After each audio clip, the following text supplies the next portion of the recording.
Hey guys, Bushcraft412. One last video for the night. What I want to talk about is a nice, easy, free prep that anyone can do. Now, one of the biggest questions I get on this channel is, hey, I have a budget of $20 a week. With that, I buy a couple boxes of ammo, some rice, some water, and it feels like, you know, I just can't prep enough. What's something I can do that's free and easy that will help me along? And this is the biggest recommendation I always make, and I call it resource mapping. Now, we can't ever store or keep enough of anything. You know, as you learn as you're a prepper, it just seems like you never have enough time or space or money to ever, you know, do this. So what I like to do, and this is something I've done just from being years of, you know, being a hiker and a backpacker and camper and all that, is you can go online and get topographic maps right off the internet. Just do, you know, a Google search, free topographic maps, and there's a couple different sites that will let you put them in and just print them out. These are printed on regular paper, nothing special. And what I'll do is say, like, I'll target an area maybe I hike or walk or hunt, and I'll print out this map. And what I'll do is, as I go along, I'll mark resources. So maybe, like, we'll say, for example, we're down here, and say I'm hunting this area here. So as I walk around, maybe I notice an apple tree. So what I'll do is put like a little A here, so I know there's an apple tree there. And maybe over here in these hills I find some berries, so maybe I'll put a B there. Maybe I'm walking around way up in here in the middle of nowhere and I find an old hunter's camp. So what I'll do is I'll put a little thing there to let me know there's a shelter there that I can use in case of an emergency. Anything, you think about it, you can mark anything down on these maps, from good fresh water to fish, where there's fish. Say if that's a natural trout pond, you know, you can put a T there to let you know there's trout. Any of these streams through here, you could, you know, if you find fish in them, you can mark areas that are abundant with fish or fishing holes. I do this quite a bit when I'm out and about. And I do it because I want to have a good comprehensive list of where resources are. If shit ever hits the fan, I want to be able to get out there.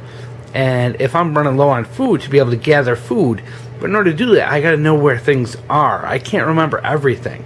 And there's going to be such a high demand on resources from other people that it's really important to find these things that are off trail and away from roads that you can use as resources. Even wild edibles, you know, if you're walking around in the woods and you find a patch of you know, leeks or something like that, why not get your map out, put an L on there, let yourself know there's a patch of leeks there, or whatever, you know, apple trees, pear trees.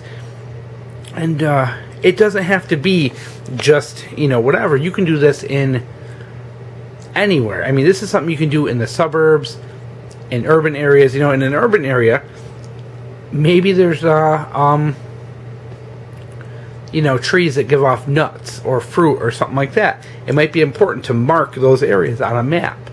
Or maybe there's abandoned buildings you could make use of, or construction sites that may have equipment or gear in them. Mark those off on your maps. Suburban areas are the same thing.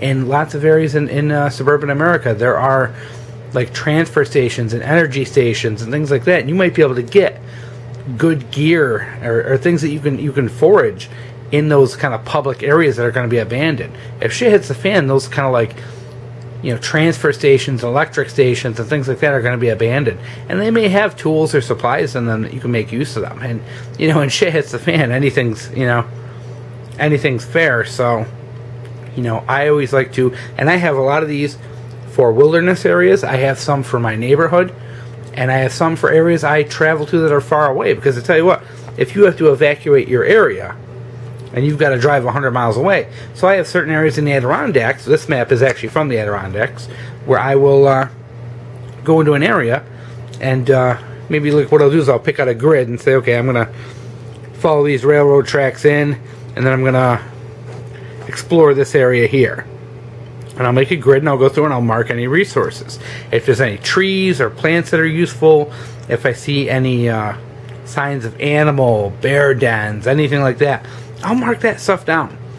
and I keep them and update them whenever I walk through or go through again, and it's very helpful and handy. And I know, I have quite a few cataloged areas where there's apple trees and things like that that are just in the middle of nowhere, and I've got a whole bunch, probably about a dozen old camps, old like hermit shacks in the Adirondacks that are abandoned, and you find stuff like that all the time. Once you get off the trails and you get away from the roads, you find a lot of neat stuff out in the woods, and having a good map to those is really good, because then you can rely on those in times of need. And like I said, not just one area, spread it out. Make a day trip someday, go drive 100 miles away, go do some exploring and make some new maps, different areas. I have the Adirondacks, the Catskills, probably within 100, 150 miles of me. I have quite a few maps from different areas that I've been in. Anytime I go hiking or walking or anything, I'll bring a map with me and start documenting any little thing I see, and it's really helpful. And get yourself a 3-ring binder and put these in there, and also, guys, do yourself a big favor, make a legend.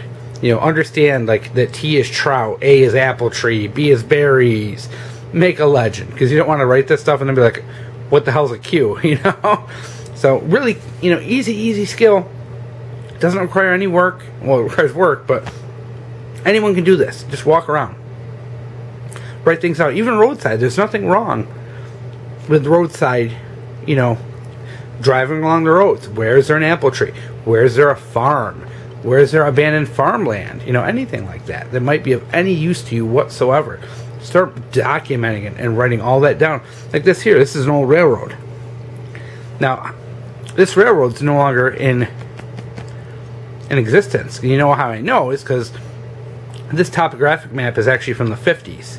And I have some modern maps, and this is no longer on it. So this is basically an abandoned railroad. So if I were to, I know this because I pulled an old topographic map, I can actually use this to my advantage. Other people may not know this exists, and that's something where I can get in to areas that other people may not be able to access because they may not know this exists. So it's always good to look up, find dirt roads, logging roads. Say if I'm going on this railroad and I find an old abandoned logging road, I might map that out, That way I know it's there.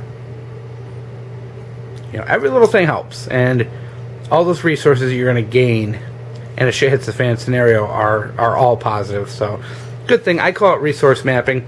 It's just something I started doing as a hiker. I started, as I would hike along trails, I might mark down, oh, here's a good spot to take pictures. Oh, here's some wild edibles. And then it kind of grew from there. Then I started doing it when I was hunting and traveling and all that. And now I have just this whole binder of good maps that show all kinds of different resources from,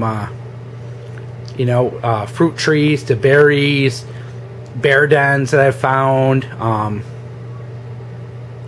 old abandoned farms, abandoned buildings, places that might have supplies, urban areas, suburban areas where I might be able to get supplies from. Anything I think it could be of important and shit hits the fan, I mark down on my maps. And I'm not showing you my maps because I don't want to, number one, compromise my supplies, but then number two, give away any locations or anything like that. So this is just one I just randomly printed out, and hope you enjoyed it. It's just a real easy, quick thing that anyone can do.